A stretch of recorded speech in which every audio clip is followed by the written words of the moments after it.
꿈, 길 위에서. 길 위에서 만난 선생님.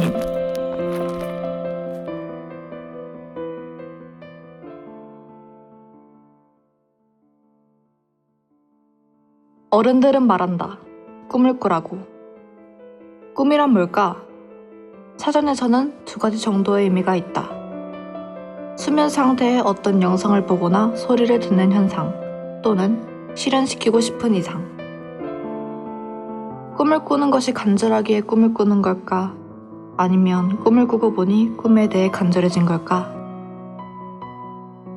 영겁의 시간 동안 인류는 끊임없이 고민하다 결국 타인으로부터 해답을 찾기 시작했을 것이다.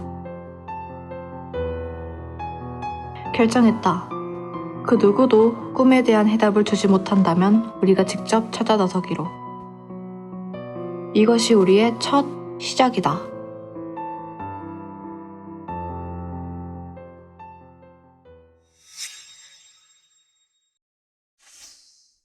우리에게 가장 친숙한 곳은 학교가 아닐까? 제일 먼저 학교 안에서 꿈에 대해 잘 아실 것 같은 진로 지도 선생님의 말씀을 듣고 싶었다. 안 할 수 있는 용기, 이런 것들이 우리 삶에는 언제나 있는 것 같아요. 그래서 그 용기를 발휘해가지고 자기 삶을 자기의 생각대로 계속해서 만들어가는 거. 그거를 멈추지 않으면은 모두가 자기만의 독특한, 자기가 의미 있다고 생각하는 그 형태의 인생이 나오리라고 생각하거든요. 그래서 학교에서는 단절이 아니라 대학은 어디를 가야 할까? 내가 좋은 대학을 갈 수 있을까? 윤두선 선생님께서는 말씀하셨다. 내가 대학교를 가서 명문이 되면 그 대학교는 덩달아 명문이 된다고 말이다. 정말 그럴까? 의심도 많이 했지만 이 이야기를 듣고 나는 생각이 바뀌었다. 대학이라는 벽에 막힌 것 같은 느낌이 들었는데 내 안에 작은 확신이 생겼다. 단단한 어른을 만난 것 같다. 학교를 졸업 후 취업 현장에 계신 졸업생 선배들께서도 시간을 내주셨다. 일단 제가 고등학교 1학년을 딱 들어오면서 그때 삼성생명에서 갑자기 취업 공부를 해가지고 3학년 언니들이 취업 준비를 하고 있었는데 그 준비하는 모습이 너무 멋있는 거예요. 당차고. 그래서 진 한치의 괴로도 없었어요. 난 무조건 삼성생명? 저기 내가 간다. 단 한 번도 삼성생명에서 벗어난 적 한 번도 없었거든요. 네. 근데 무슨 일을 하는지도 몰랐어요. 너무 어리니까. 그런데도 그 뽑을 때 언니들 면접 준비하는 모습 보면서 저긴 내가 무조건 가야겠다. 진짜 이런 생각을 딱 하고 학교를 다녔거든요. 저는 처음에 이제 공기업 공채가 항상 목표였는데 이제 10월, 11월 될 때까지 이제 확정이 안 나서 제가 계속 이제 원하는 성과를 못 얻으니까 처음에는 약간 차선책 느낌으로 중소기업에 입사했는데 다니고 보니까 제가 생각했던 만큼 중소기업이 작다고 뭐 능력이 떨어지는 회사가 아니더라고요. 그래서 제가 중소기업에 가서 제가 담당할 수 있는 그 일의 영역도 넓어지고 미래에 무엇이 되고 싶냐는 물음에 어떻게 대답할 것인가? 나는 없다고 대답할 것이다. 지금까지의 나는 꿈이 반드시 있어야 한다고 생각했다. 그게 옳다고 생각했으니까. 하지만 선배님들의 이야기를 들으며 꼭 꿈이 있을 필요는 없다고 생각했다. 꿈이 있어도 바뀔 수 있고 사라질 수 있다. 없던 꿈이 생길 수도 있다. 그렇다면 굳이 힘들게 꿈을 가지기보다는 내가 하고 싶은 일들을 더 경험하고 싶다. 나는 생각한다. 지금 당장 꿈이 없다는 것에 대해 두려워하지 말고 슬퍼하지 말자고. 아직 내가 원하는 것을 찾지 못한 것일 뿐 언젠가 찾을 수 있을 것이라고. 이 일을 하기 전에 그 꿈이 있었으면 그쵸. 그럼 꿈에 대한 노력을 하실 때 기억에 남는 에피소드가 있을까요? 꿈이 확실히 정해진 게 없어서 꿈에 대한 노력을 했다기보다 그냥 하고 싶으면 뭘 다 했던 것 같아요. 네, 할 수 있으면. 되게 멋진 일 같아요. 아니에요. 일단 저 고등학교 때 친구랑 돈 없이 가는 여행, 무전 여행을 그래서 그것도 고등학교 3학년 고등학교 2학년 여름방학 때 대박. 여기 사천에서 서울까지 갔었어요. 가족이 허락을 해. 몰래 갔죠, 몰래. 대박. 아직도 몰라요. 어떻게 거짓말 쳤어요?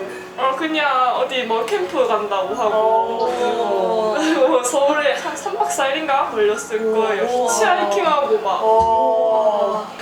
앞으로 그래도 뭔가 하실 기회가 있으면 또 하실 거예요? 무전 여행이요? 네. 아니 전 이제 안 하죠. 안 하는데 이제 무전 여행 하는 사람들 보면 도와줄 것 같아요. 쓰는 거 사주고. 만약에 네. 과거로 간다면 다시 과거로 간다면 이루고 싶은 것이 있나요? 일단 공부를 조금 더 하지 않았을까 싶은데. 네. 공부를 좀 더 못했던 게 후회로 남는 딱히 후회는 안 하는데 그래도 공부를 조금 더 잘했으면 무작정 꿈을 꾸지 말라. 우리는 같은 곳을 거쳐간 선배의 이야기를 듣고 싶었다. 졸업생 언니는 이렇게 말씀하셨다. 주어진 것 안에서 내가 할 수 있는 한 최선을 다하면 된다고. 만약 지금 정해진 꿈이 없다면 난 무엇을 해야 할까? 이대로 안주하게 되는 것은 아닐까? 이런 고민을 뒤로한 채 나는 꿈을 꾸기 위한 준비를 한다. 주어진 것 안에서 내가 할 수 있는 한 최선을 다하며 꿈을 꾸는 것. 나는 날기 위한 준비를 한다. 실감한 순간이 있나요? 네, 어른이 됐다. 네, 어른이 됐다. 약간 일단 월급 받고 부모한테 용돈 드릴 때, 나 이제 어른이다. 동생이 뭐 사고 싶은 거 이따 할 때 사줄 수 있을 때 그런 것도 있고, 네. 혼자 또 어디 여행 갈 수 있을 때. 어른이 된다는 거 아주 철학적인 질문인데 저는 어른이 된다는 것은 좀 더 성숙한 사람이 되는 것이 아닌가라는 생각이 들어요. 우리가 젊었을 때는 앞만 보고 살잖아요. 나의 미래가 어떻게 펼쳐질까, 또 내 앞날이 어떻게 될까, 이런 것들에 대한 고민들이 많은데 이제 어른이 되다 보니까 내가 지금까지 살아온 그런 길들을 한번 되돌아보게 되고 또 성찰해보는 내가 할 수 있는 그런 꿈들을 하나씩 정해가지고 하나씩 만들어가는 우리 그런 과정들을 좀 거쳤으면 좋겠어요. 우리 버킷리스트라는 그런 게 있잖아요. 자기 꿈을 한 10가지 아니면은 뭐 한 100가지를 만들어서 하나하나 만들어가는 그런 게 있듯이 우리는 살면서 수많은 어려운 일들을 만난다. 진로에 대한 선택, 하기 싫은 일, 어려운 인간관계라든지 이런 피할 수 없는 상황에서 우리는 어떻게 해야 할까? 김복군 교육장님은 말씀하셨다. 힘들 때 긍정적이고 열정적으로 생각하며 이루고 싶어 하였던 것을 이룰 수 있다고. 그런 어떤 삶을 살면 열정적이고 긍정적으로 생각을 하고 살아가면 내가 이루고 싶은 것을 이룰 수 있다. 그리고 이루다 보면 더 앞으로 나아갈 수 있다. 긍정적으로 생각한다는 것은 그런 것인 것 같다. 어른이 된다는 것은 힘들 때도 열정적인 것이다. 친구들과의 인간관계, 대인관계하는 어떤 이런 그것도 좀 필요할 것 같아요. 우리가 막연하게 친구들을 사귀고 하는 이런 부분이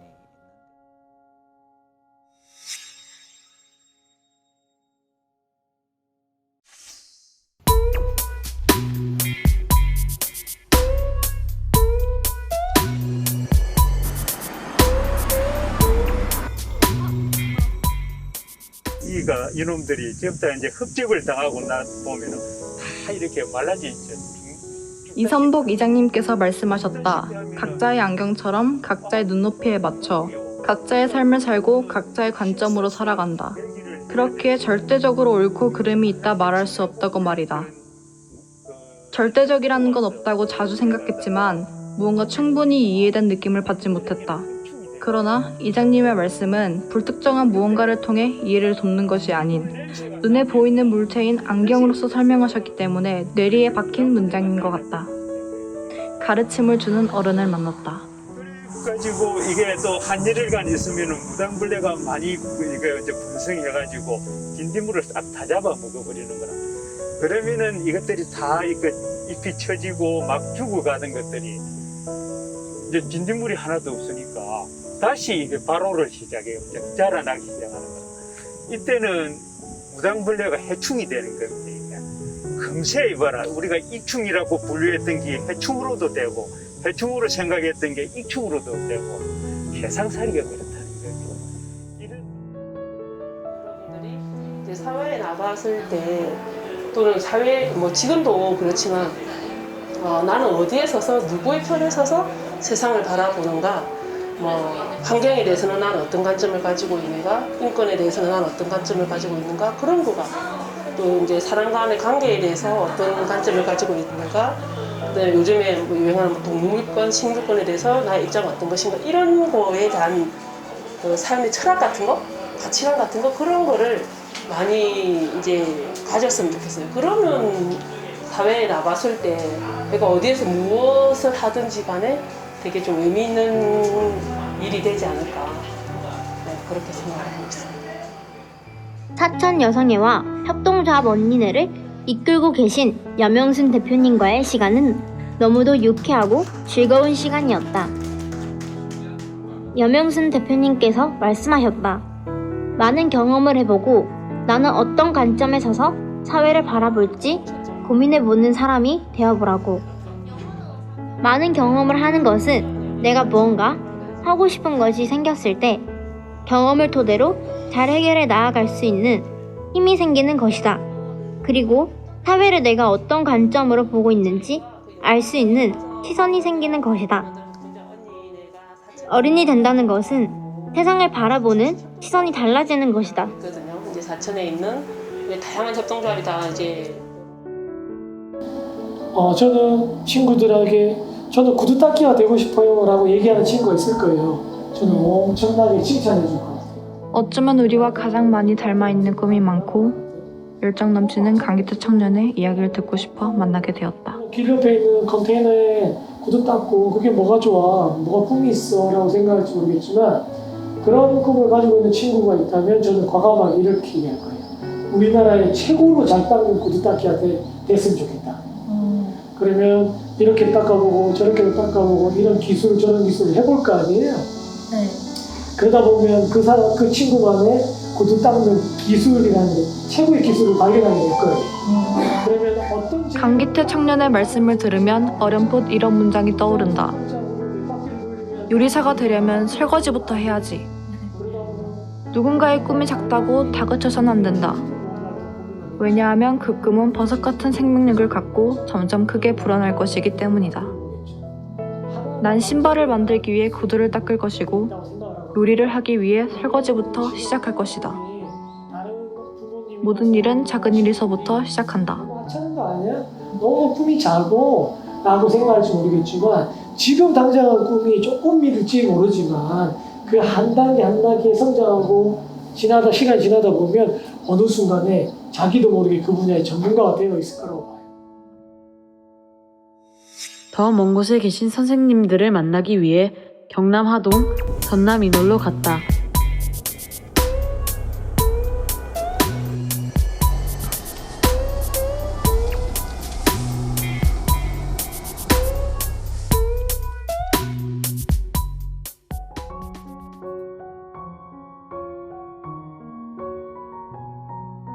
하고 싶은 대로 산다의 정석. 이원규 시인께 본받고 싶은 게 정말 많다. 시인께서는 어떤 얘기를 해주실까? 내가 사는 이곳에 나 지금 여기 이곳에 내가 최고다 생각해. 응? 미국도 아니고 일본도 아니거든. 사천에 사는 내가 고일 내가 이 땅이 최고야.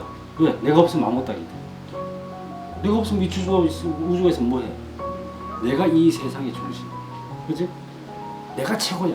물론 나보다 공부 잘하는 사람도 있고 더 이쁜 사람도 있고 돈이 많은 사람도 있고 다 있더라도 내가 없으면 다 필요가 없는 거야. 그러니까 내가 잘 살아야지. 그치? 내 인생은 내가 챙기는 것이야. 그러니까 내가 이 지구상 우주에서 제일 아름다운 별이고 아름다운 꽃이야. 때로는 누구보다 키가 작은 꽃이기도 해. 그치? 누구보다 꽃 성유리가 작기도 해. 그래도 내가 최고인 꽃이야. 야생화 잘 봐. 큰 꽃은 큰 것대로 아름답고 달개장풀 달개비는 달개비대로 아름답고 다 저마다 세계 최고야. 존재하는 것에서 같은 꽃도 보면 다 지가 최고야. 그러니까 나도 그래야 돼. 그걸로 당당함으로 내가 잘할 수 있는 거 잘하면 돼. 좀 못하는 것도 있을 수 있어. 좀 못난 것도 있어. 어떻게 사람이 100% 다 잘할 수 있어.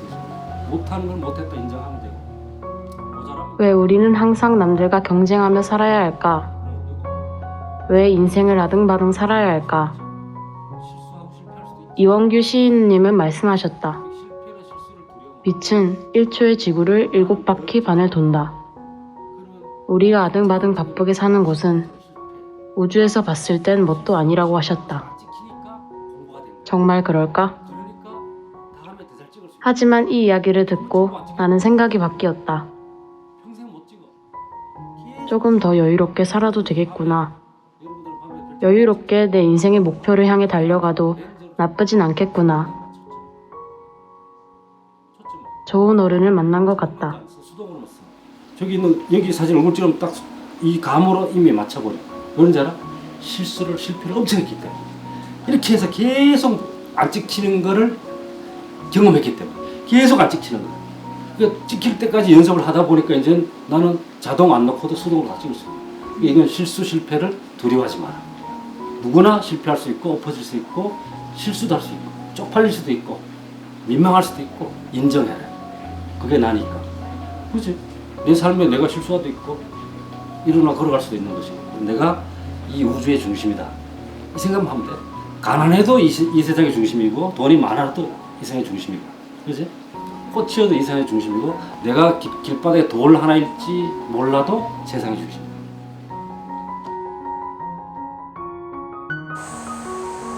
그리고 시장과 전장 이런 거 등등을 쓰다가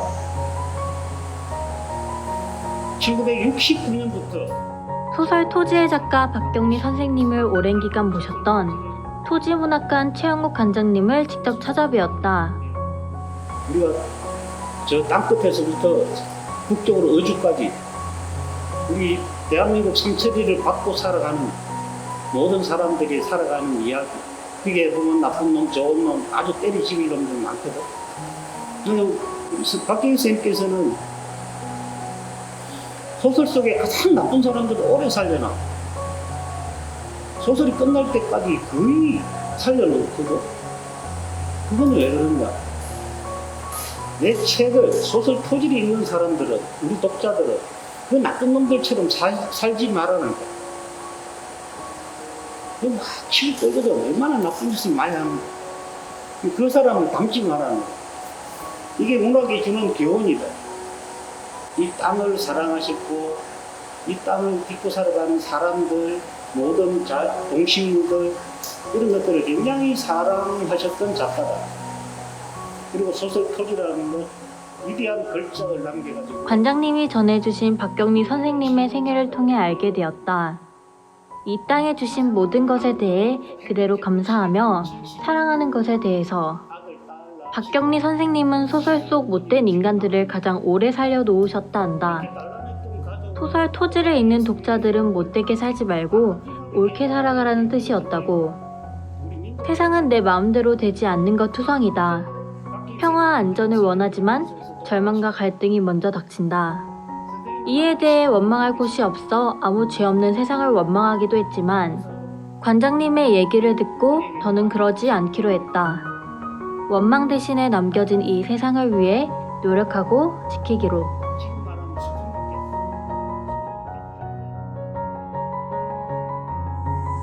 그냥 어디 꼰대들인 데 가서 강의할 때 그 얘기하거든. 사람들에게 즐거움을 만들어 주시면서 재미있는 경험을 많이 하신 전유성 선생님은 꿈에 대해 어떤 생각을 갖고 계실까? 그러니까 돈도 아껴야 되겠지. 싼 숙소, 싼 음식, 그리고 많이 벌려고. 근데 중국에서 요만한 의자가 있는데 굉장히 마음에 들더래. 이걸 사가지고 오려니까 무게를 달아보니까 너무 오버 차지를 해야 되는 거야. 그럼 오버 차지를 자기가 앞으로도 여행을 계속 다녀야 되는데 계속 물고 다녀야 되잖아. 그럼 굉장히 큰 부담이라고. 그리고 포기를 하려고 이렇게 하면 갔더니 끈이 하나 보이더래. 그래서 어떡하지? 그 끈에다가 의자를 이렇게 집어넣고 목에다 이렇게 걸고 이미그레이션을 통과하는데 이거 뭐냐고. 먹거리라고. 그럼 당연히 물어보죠. 무슨 먹거리가 이렇게 생겼냐고. 먹거리 디자인에 규정이 있냐고. 없잖아. 무게 규정이 없어요. 그래서 통과를 했다는 얘기를 내가 하면 이제 여기서 두 가지로 갈린단 말이야. 그렇게 하겠다라고 할 적에 야, 이 새끼야 그게 말이 되니? 라고 하는 사람과 야, 기발하다 해봐 하는 사람 어느 쪽 사람이 될 거야.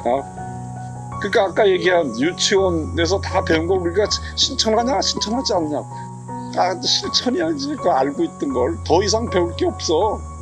그래서 내가 어느 날 더 이상 배울 게 없겠다는 생각이 들어서 다 몰라도 되더라고. 막 깊이 파고들었어. 막 정치 얘기 막 뭐 이놈이 어떻게 되겠지. 한 2달 뒤에 봐도 아무 일도 안 생겼어. 그래서 내가 문신을 하나 새겨서 꼭 해보자. 그래서 이렇게 새겼어. 다 몰라도 된다. 다 몰라도 돼. 난 그래서 나여서 못하는 것이 아니다. 내가 노력을 하지 않은 것이니까. 나라서 특별하지 못한 것도 아니다. 태어나면서 특별한 사람은 어디에도 없다. 그 사람이었기에 업적을 세운 것도 아니다. 내가 한 발 늦은 거다. 바꾸려는 생각을 가지고 있는 모두라면 누구나 해낼 수 있는 일이다. 단지 모두가 해낼 수 있는 일을 다른 사람이 먼저 한 것일 뿐. 살라고. 우리도 내가 이 집에 오니까 앞에 문패 같은 게 있어서 뒤에다 하나 붙여보자 나는 생각을 했어. 그래서 저기 써놨잖아. 속세 입고. 바깥이 속세다 이거야. 속세 입고야. 니넨 속세에서 온 애들이야.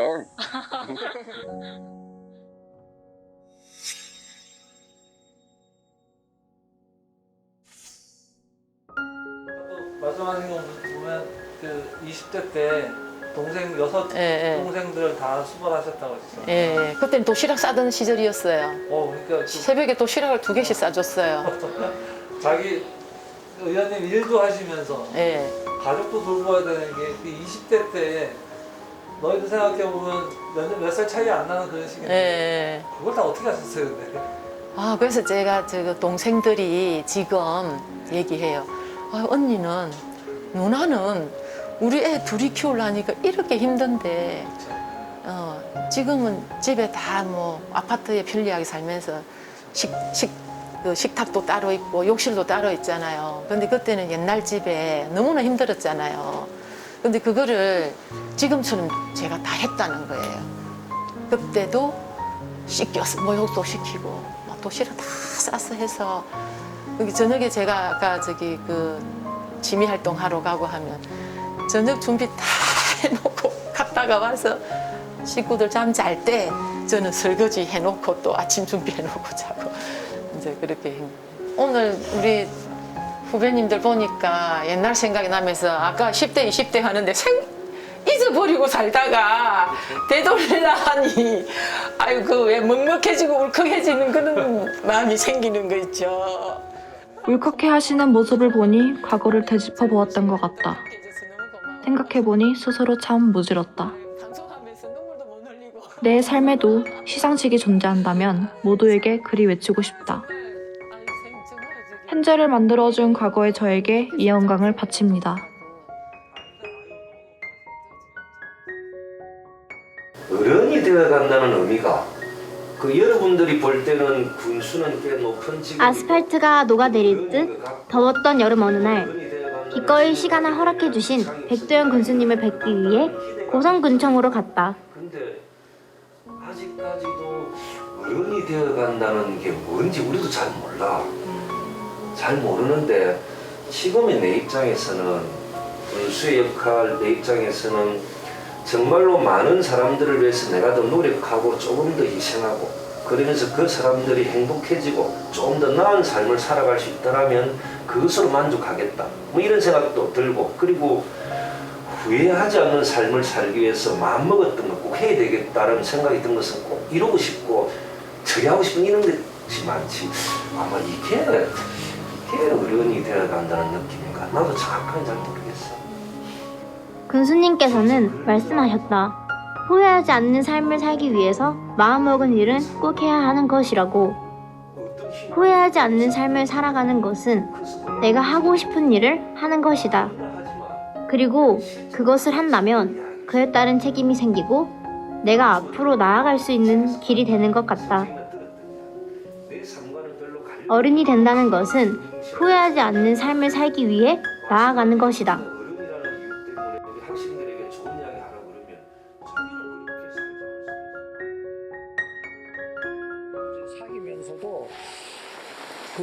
비가 억수같이 쏟아지던 여름 초입, 황인성 전 청와대 수석님과의 시간을 마련했다. 가까이 하고 싶다 하는 그런 훌륭한 친구들, 내가 볼 때 사람 다 똑같지 않으니까 그런 친구들이 저는 당시에 이제 유신체제 하였는데 학생운동 데모가 심했어요. 그걸 저항하는.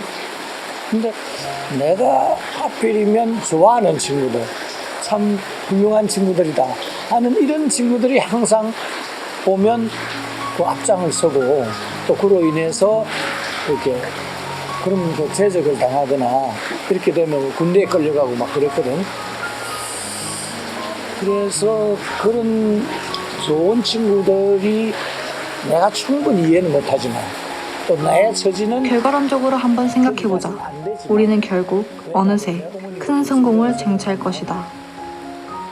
그런 과정 속에 실패는 없었을까? 아마 있었을 거다.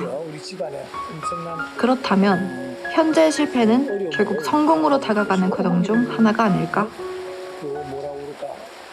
나의 큰 성공을 쟁취하기 위한 길이니 실패보다 좀 더 긍정적인 말을 붙여보자. 이쯤이면 어떨까?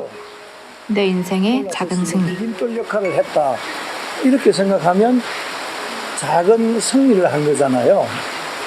그래서 저 같은 경우는 살아오면서 남들이 보면은 굉장히 좀 실패고 고난이고 좌절이고 이렇게 다들 얘기하지만 그렇게 이해하고 평가하는 사람들이 있지만 내가 체험한 일, 내가 또 그 결과를 스스로 생각할 때는 변화하고 발전해 가는 과정에서 반드시 거쳐가야 할 하나의 단계이지 절대로 실패는 아니다.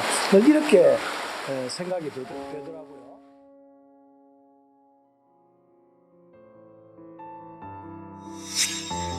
우리는 방학이 끝난 이후 조금의 아쉬움과 함께 일상으로 돌아왔다. 아쉬움. 이 단어가 우리에게 뜻하는 바는 무엇일까? 확실한 건 해답을 얻지 못한 것에 대한 아쉬움은 아닐 거란 거다.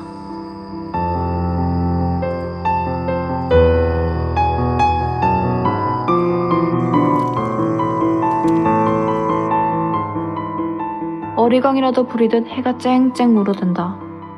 청춘이란 어리광. 이 어리광도 땡볕에서만 느낄 수 있는 특권이 아닐까? 어렴풋 느껴진다. 우리의 해가 그리 짧지 않을 거란 걸.